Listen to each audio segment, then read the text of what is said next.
दोस्तों, खेत का भूत एक नई कहानी लेकर आया हूँ।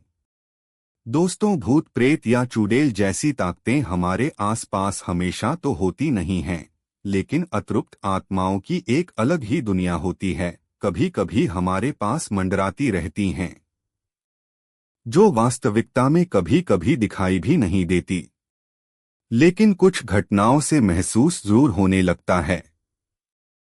कोई तो है हमारे आसपास। दोस्तों, ऐसी ही एक बात खेत के भूत की है। दरअसल मेहसाना के पास एक गांव है। वहां खेतों में पानी देने के लिए ट्यूबवेल का उपयोग होता है, और ट्यूबवेल पर दो रूम बने हुए थे। एक रूम में खेती का सामान रहता था, और दूसरे रूम में बोर ऑपरेटर के लिए बनाया हुआ था। पहले का ऑपरेटर रात को अपने घर चला जाता था, लेकिन कुछ दिनों पहले नया ऑपरेटर रखा था, जिसका नाम पुनिया था। वो राजस्थान का था। वो अपनी पत्नी और माँ बाप को साथ में लेकर ट्यूबवेल पर ही रहने आ गया था। उसकी औरत का नाम सिमली था। सिमली बहुत ही खूबसूरत थी, और उनका एक छोटा बच्चा भी साथ में लेकर आए थे। 2-3 दिन तो आराम से गुजर गए, लेकिन आज अमावस्या थी। दिन में तो सब सामान्य था, लेकिन जैसे ही रात हुई तो पुनिया के माँ बाप तो बाहर खुले में खटिया बिछाकर सोने चले गए, और सिमली बोर के बगल वाले कमरे में अपने बच्चे के साथ सो रही थी।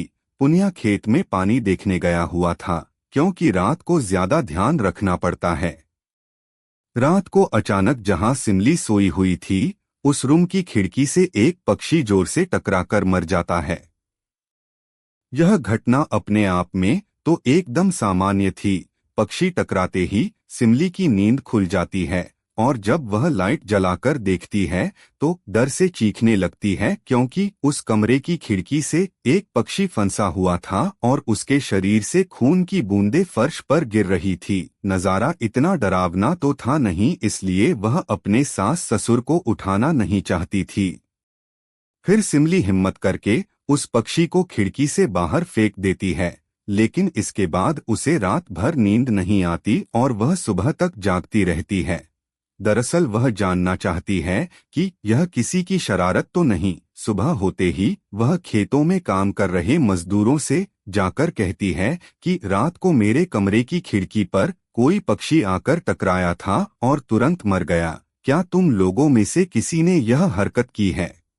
क्योंकि पक्षी खुद ब खुद तो खिड़की से नहीं टकरा सकता। मजदूर कहते हैं, नहीं, हमने तो खिड़की से नीचे किसी पक्षी को मरा हुआ नहीं देखा। हम तो अभी वहां से चले आ रहे हैं। और फिर जब सभी वहां जाकर देखते हैं तो वहां वह पक्षी नहीं था। सिमली थोड़ी सी घबराने लगती है कि यह कैसे हो सकता है। यहाँ तो पक्षी होना चाहिए, या कम से कम खून की कुछ बूंदें भी दिखनी चाहिए थी, लेकिन यहाँ पर तो पक्षी का एक पंख तक नहीं पड़ा है। फिर सिमली सभी मजदूरों को कहती है कि आप लोग खेत में अपने अपने काम में लग जाएं। सिमली अपने बच्चे के साथ कमरे में खाना बना रही होती है कि अचानक पेड़ से एक मजदूर नीचे गिरता है। वो पेड़ जो कि खिड़की से सटा हुआ था। सिमली को अचानक लोगों की आवाज सुनाई देती है। वह भागकर खिड़की से बाहर देखती है तो एक मजदूर की लाश पड़ी होती है। सिमली कमरे से बाहर आती है और इसके गिरने का कारण पूछती है।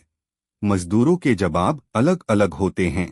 कोई कह रहा होता है कि इसने खुद आत्महत्या की है, और कोई कह रहा था कि यह गलती से गिर गया है। सभी के दावे अलग थे, लेकिन सिमली को कुछ अनकही बातें सुनाई दे रही थी। सिमली के कान में अचानक एक आहट के साथ आवाज आती है, अपने बच्चे को बचा सकती है तो बचा ले। सिमली यह वाक्य सुनते ही अपने कमरे की तरफ भागने लगती है, क्योंकि कमरे में उसका बच्चा अकेला खेल रहा था। जैसे ही सिमली कमरे में पहुंचती है तो उसका बेटा बाहर आ गया था और पानी की पाइप लाइन में लटक गया था। सिमली दौड़कर पकड़ लेती है, लेकिन बच्चा जैसे गिरने के लिए जोर लगा रहा हो। सिमली किसी कद अपने बच्चे को काबू में करती है और खेत में जाती है, और वह अपनी सास से पूछती है, बताओ क्या है इस खेत में? क्योंकि ये बच्चा तो ऐसा नहीं कर सकता और अभी यह सब जो हो रहा है कुछ अलग ही चल रहा है। तभी सिमली का ससुर उसे कहता है, बेटी ज्यादा तो नहीं जानता, लेकिन कुछ साल पहले यहाँ मजदूर और ठेकेदार का बहुत बड़ा झगड़ा हुआ था और वह ठेकेदार का शायद खून हो गया था। तब से यहाँ कोई रहता नहीं है। इतना ही सुनते ही सिमली बच्चे को उठाकर चलने लगती है और बोलती है, मुझे यहाँ नहीं रहना।